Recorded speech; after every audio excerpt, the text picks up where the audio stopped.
So, ang mensahe ko po kanina ay tutuloy ko lang po dito kasi dapat ang mensahero po natin ay si Brother Ramon.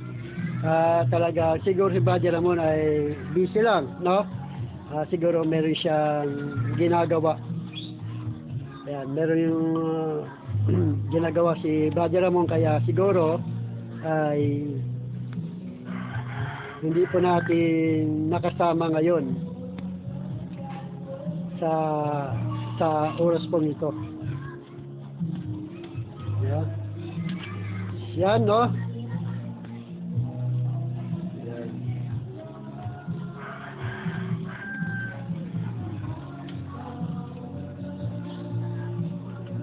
Wala naman ang mensahe ko,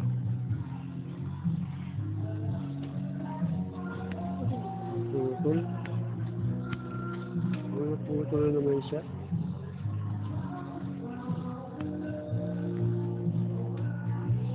Putol.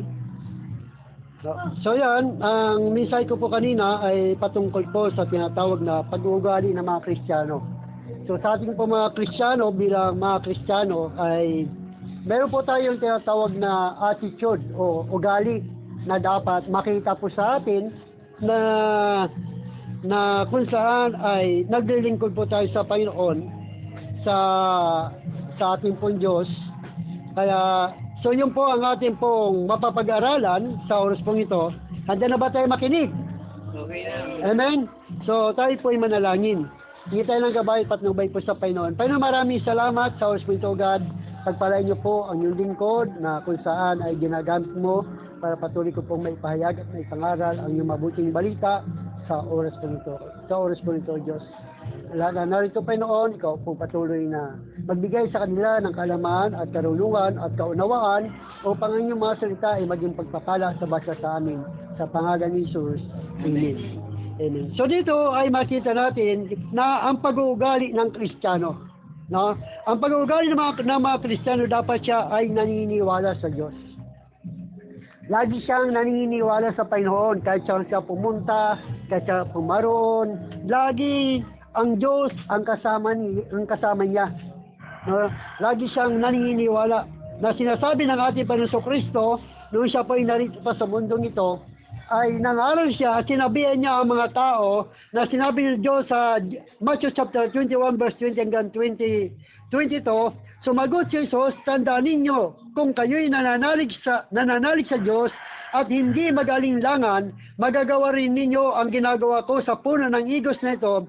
Hindi lamang iyan, kung sasabihin ninyo sa bundok na ito, umalis ka riyan at tumalong ka sa dagat, mangyayari ang iyong sinabi. Ano mang hingin ninyo sa pananalangin, ay tatanggapin ninyo kung nananalig kayo. So dito ay sinasabi ng ating Panginoon Kristo na ang magiging attitude natin o maging pag-uugali natin ay dapat mayroon tayong paniniwala sa Diyos. Na lahat ng hinihingi mo, lahat ng ginagawa mo, kayang ibigay sa iyo ng Panginoon. Hindi mo man kakayanin, pero tutulungan ka ng Diyos dahil ikaw ay naniniwala. Yung sinasabi ni Jesus Christ, maniwala kayo sa Diyos. Sumampalataya kayo na lahat ng iyong hinihingi, lahat ng iyong kailangan, lahat ng babahingin niyo sa Panginoon ay kaya niyang ibigay. Why? Sapagkat wala pong imposible sa Panginoon. Pwede niyang gawin ang lahat ng bagay. Ang kailangan mo lang, maniwala sa Kanya, sumampalataya sa Kanya. Sapagkat yun ang dapat magiging ugali natin. Na para bang bata, lagi nating hinahanap ang ating magulang, ang ating tatay, ang ating nanay, nung bata pa tayo. At hindi, kumbaga, laging bukang bibig natin sila. Bakit? Sapagkat naniniwala tayo na mayroon tayong magulang at mayroon tayong tatay. Ganon din po sa ating Kristiyano, buhay Kristiyano. Mayroon tayong Diyos. At ang Diyos nito ang siyang magulang natin. Amen? Amen. Ang siyang magulang natin, kaya huwag tayong mahiyang, lumapit sa Kanya at tumawag sa Kanya. Ang sabi niya sa Matthew 17, verse 14 hanggang 21, nang sila'y makabalik na, napakaraming tao ang kanilang nadatnan. Lumapit kay Jesus ang isang lalaki at lumuhod. Lumuhod ito sa harap niya. At nagsabi, Ginoo, maawa po kayo sa anak ko. Siya po'y may epilepsy at lubhang na nahihirapan habang sumusumpong. Madalas po siyang mabuwal sa apoy o kaya mahulog sa tubig. Dinala ko po siya sa inyong mga alagad, ngunit siya hindi nila mapagaling. Sumagot si Jesus, lahing napakasama at walang pananampalataya. Hanggang kailan ako dapat manatiling kasama ninyo? Hanggang kailan ko kayo pagtitisan? Dahil dalhin ninyo rito ang bata. Inutusan ni Jesus ang demonyo na lumabas sa bata at ang bata'y gumaling agad. Pagkatapos lumapit ang mga alagad at tinanong kay Jesus nang wala na itong ibang nakaririnig, bakit po hindi namin mapalayas ang demonyo?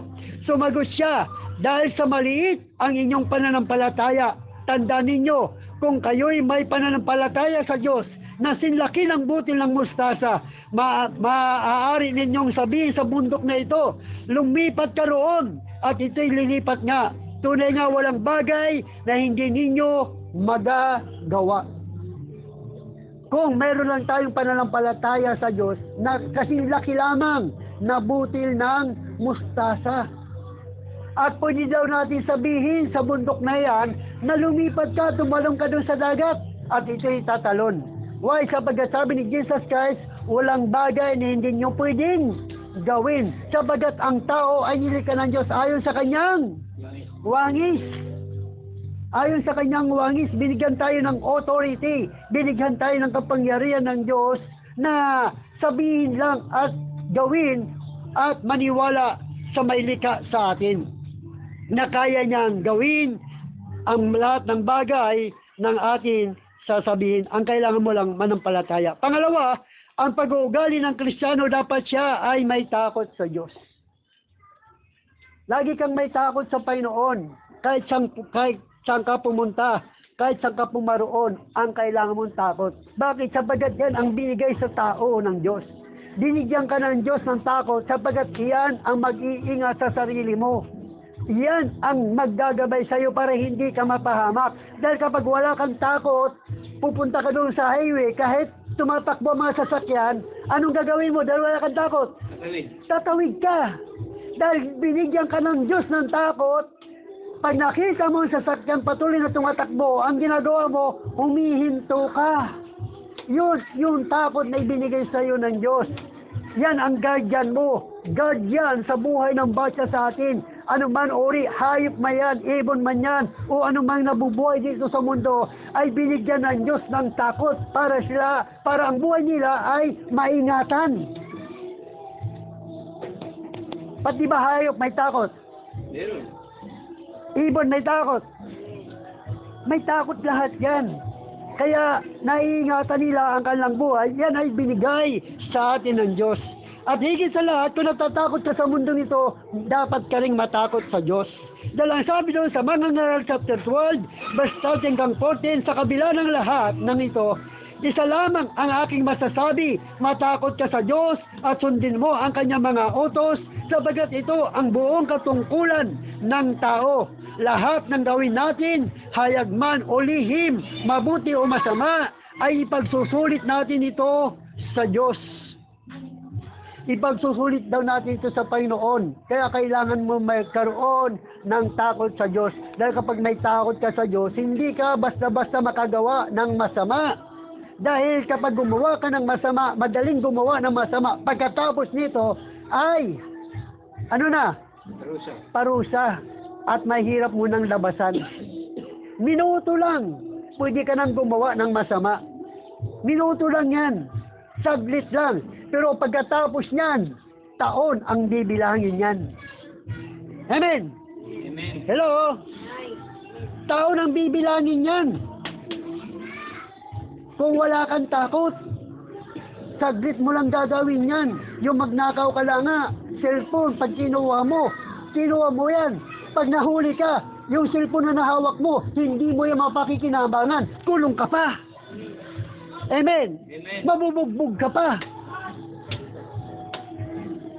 Pero kung may takot ka, hindi mo gagawin yon. Dahil alam mo, yung lahat ng bagay na masama ay may kapalit yan. Merong kaparusahan yan. mayroong kaparusahan niya. Nasabi doon sa 1 Peter chapter 2 verse 17, igalang ninyo ang lahat ng tao at mahalin ang mga kapatid kay Kristo. Mamuhay kayo ng may takot sa Diyos at may paggalang sa emperador. Paggalang sa lahat ng namumuno, paggalang sa lahat ng tao, at higit sa lahat magkaroon tayo ng takot sa Diyos. Dahil lahat ng mga bagay na hindi nakikita ng tao, hindi man alam ng tao ang iyong ginagawa na masama, pero alam ng Diyos yan at magsusulit tayo. Pero kapag ang ginagawa mo ay ayon sa kalooban ng Diyos, lahat ng bagay ay wala kang kaharapin na kaparusahan o kapahamakan. Dahil ang sabi ng banal na kasulatan, ang taong may takot ay hindi nakagagawa ng kasalanan. Amen. Amen. Ang taong may takot hindi nakagawa ng kasalanan yan. Bakit? Dahil alam niya, mayroong kaparusahan yan. Mayroong kaparusahan. Sabi sa Deuteronomy chapter 6 verse 2, ang mga ito ibinigay sa inyo ni Yahweh at sa inyong mga anak at sa mga susunod na saling lahi upang magkaroon kayo ng takot sa Kanya. Kung ito'y susundin ninyo, hahaba ang iyong buhay. Hahaba raw ang ating buhay kung may takot tayo sa Diyos. Kung 80 ka na ngayon, baka umabot ka pa ng 90 o kaya 100. Kung 70, 60 ka na ngayon, baka umabot ka pa ng 80 o kaya 100. Dahil nga may takot ka sa Panginoon. Pero kapag wala kang takot sa Diyos, baka 60 ngayon, baka 65, wala ka na. Dahil sa wala kang takot, ano mangyayari sa buhay mo? Kapahamakan. Dahil pag may nakita ka dyan may pira, ay hold up to. Di ba? Pag may nakita ka dyan ng mga Bombay na maganda, ay rito. Dahil wala kang takot eh. Di ba? At lantarang ka kapag gumawa. Hindi palihim. Baka kapag nakagawa ka nga ng kasalanan, hindi ka pa tatakbo. Bakit? Wala kang takot eh. Amen. Amen. Pero kapag may takot ka, hindi mo gagawin yon. Dahil nga, iyan ang ibinigay sa iyo ng Diyos para maingatan ang iyong buhay. Maingatan ang iyong buhay. Dahil kapag kahit na mag-isa ka, pwede maingatan ang buhay mo dahil yung takot ay ibinigay sa iyo ng Diyos. Naramdaman po ba natin ang takot na ibinigay sa atin ng Diyos? Amen. Kahit sino, ako naramdaman ko na mayroon akong takot. Ibinigay ito sa akin ng Diyos para maingatan ang aking buhay. Ang aking buhay. No? So dito, pangatlo, ang pag-uugali ng Kristiyano, dapat siya ay nagmamahal sa Diyos. Nagmamahal siya. Ito yung nagbibigay sa atin ng panahon kaya tayo pumupunta dito dahil mahal natin ang Diyos. Amen. Amen. Ito ang nagbibigay sa atin na kaya tayo kahit gaano kalayo, pumupunta tayo sa gawain ng Diyos dahil mahal natin ang Diyos. Dahil kung hindi mo mahal ang Diyos, bahal na sila pastor dyan, hayaan mo na sila mag-isa dyan. Bakit? Hindi ko naman talaga gusto yan eh. Di ba? Hindi ko naman gusto yan. Pero dahil mahal mo ang Diyos, ay kasama ko punta ko sama kayo ng pastor. Bakit? Kapwa kami nagmamahal sa Diyos eh. Susuporta ako sa gawain ng Panginoon. Dahil mahal ko ang Diyos. Hindi ko mahal si pastor, pero mahal ko ang Diyos. Amen? Amen. Mahal ko ang Diyos.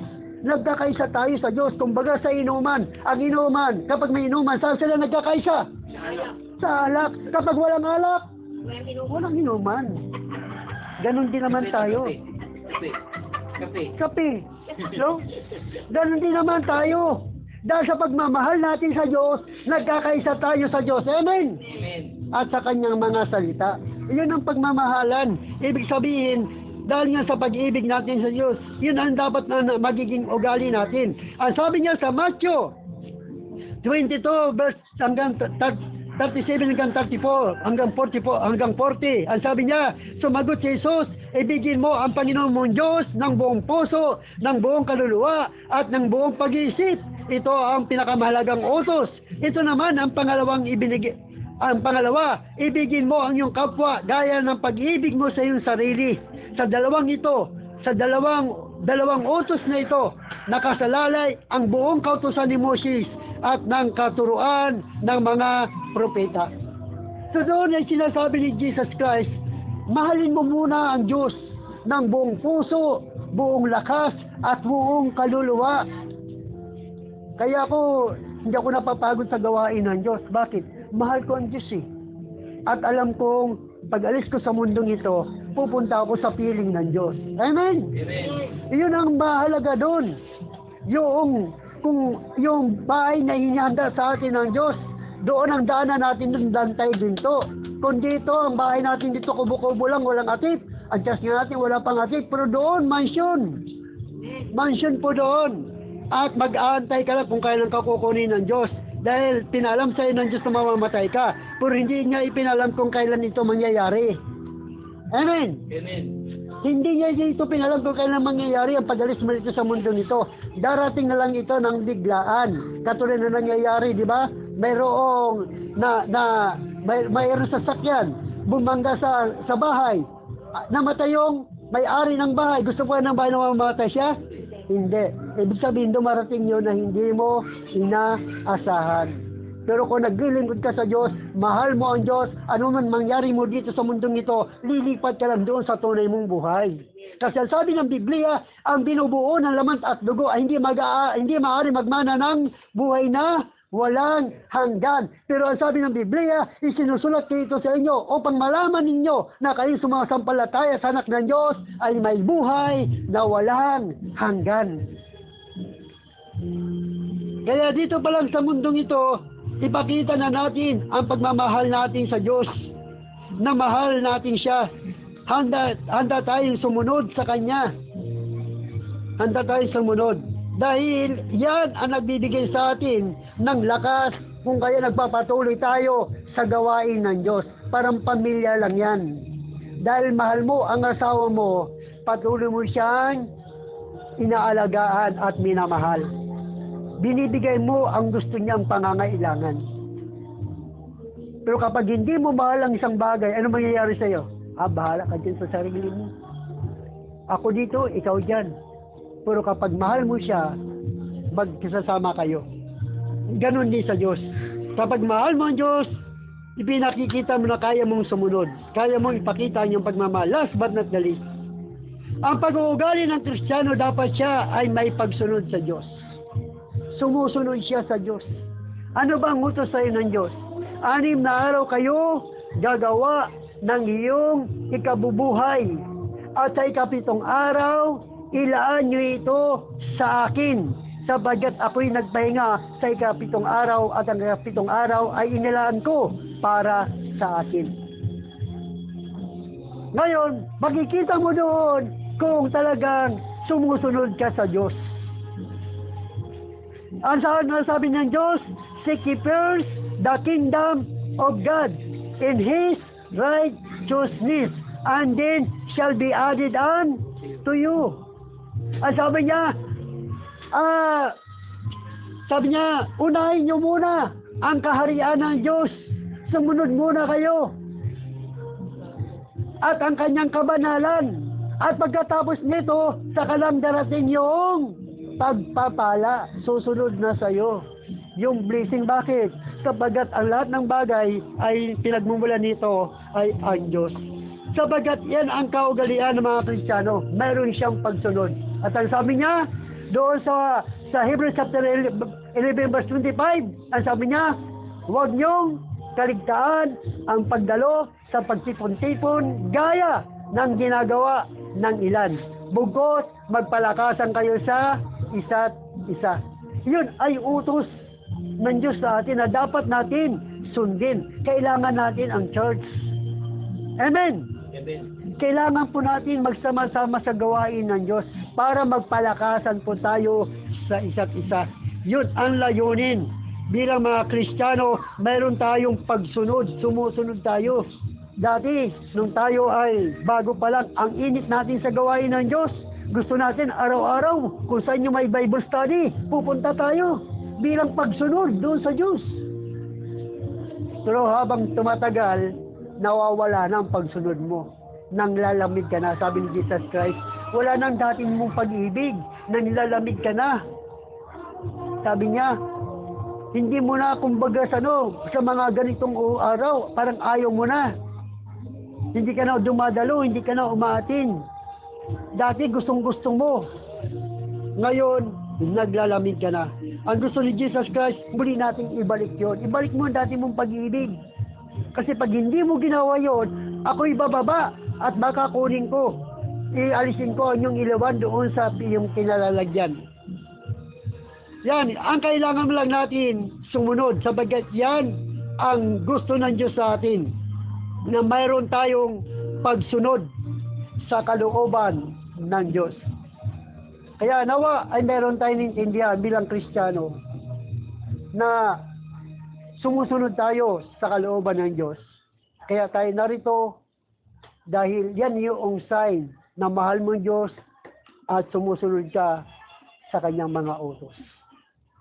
Ang sabi ng Diyos, hindi nasasayang ang iyong pagpapagal. Hindi nasasayang. Kaya sabi niya, magpakasipag kayo sa gawain ng Diyos. Yamang hindi nasasayang ang iyong pagpapagal. Lahat ng ginagawa natin sa pagsunod, hindi po nasasayang yan. Lahat ng pagginagawa natin, umatin tayo sa gawain ng Diyos, umatin tayo pag-araw ng linggo, hindi po nasasayang yan. Nabibilang po ng Diyos yan. Ang lahat niyan ay merong kapalit. Ano pong pangako sa atin ng Diyos?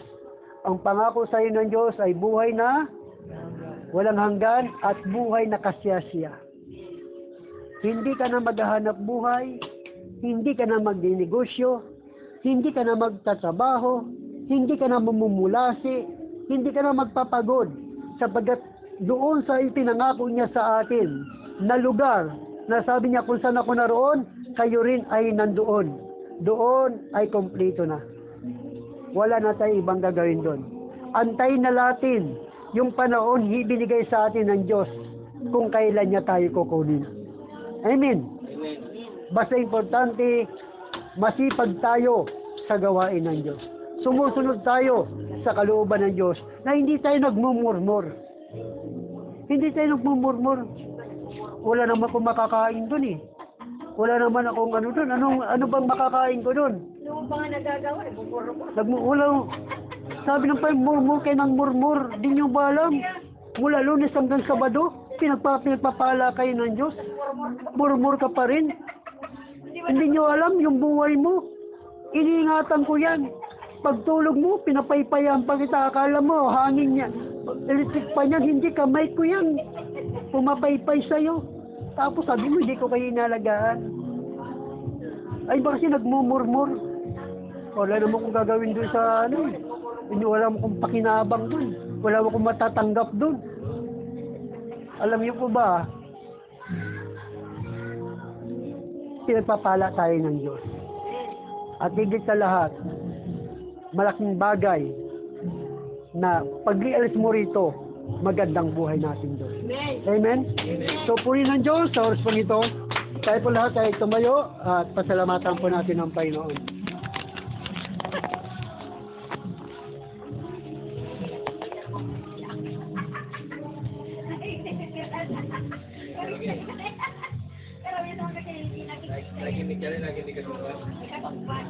Hindi, nakita yung spiritual na buhay.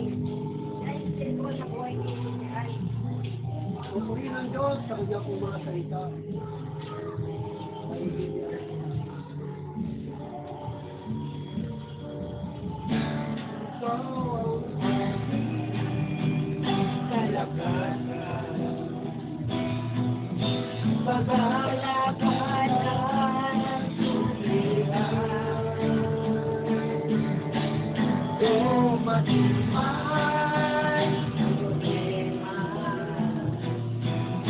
Walang makapag-iwalay,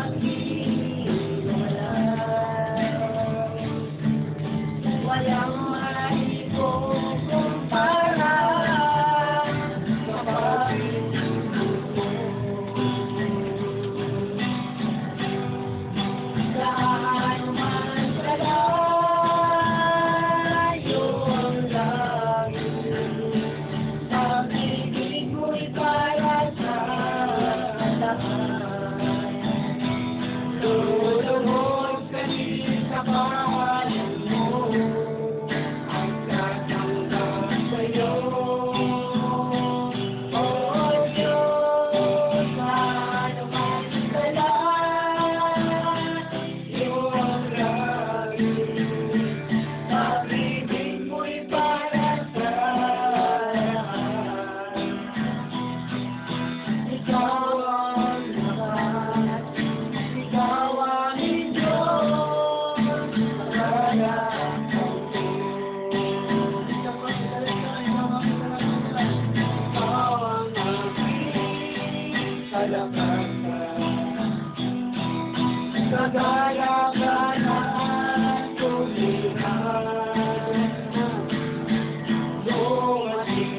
salamat Panginoon sa iyo po mga salita na ating napakinggan. Sa ito po'y nagbigay sa amin ng kagalakan at kapayapaan ang mga puso. At naging pagayin ko ng ating Espiritu habang kami naglalaro. Maging ang aming kaluluwa Panginoon at patuloy kong kasalain. Na ito'y patuloy na maging magkaso ng kalakasan, kagalakan, kapayapaan at pagkipuran ka, papurihin ka, duwalang hindi ka ang pagkipuran ka. Kaya salamat sa mga ospiso Diyos. Pagkalain ng ganito, ikaw po nakakalang kayo ng aming pangangailangan. Wala pang imposible sa iyo Panginoon, lahat ng bagay ito may ari at tayo mo'y dali ang hindi namin tayo dali. Kaya purihin ka sa mga ospiso Diyos sa pangalan ng Diyos. Kasi announcement po, again, ang ating pong anniversary, John 29, anniversary po natin sa Disciple of Jesus Christ sa PGH. Gaganatin po natin ito doon sa mga party lot. Pagkakot, yung happy lot doon. Ito po natin po, third year, tatlong taong anniversary. Third anniversary po natin. Doon po natin gaganatin sa June 29. Hapon po yun po. Then sa happy lot sa ano naman, Basilis, pag linggo, alas 10 ng umaga hanggang alas 12. Pag dito po, pagdating ng hapon, dito naman, 2 o'clock hanggang 4 o'clock. So yan po ang ating po mga activities.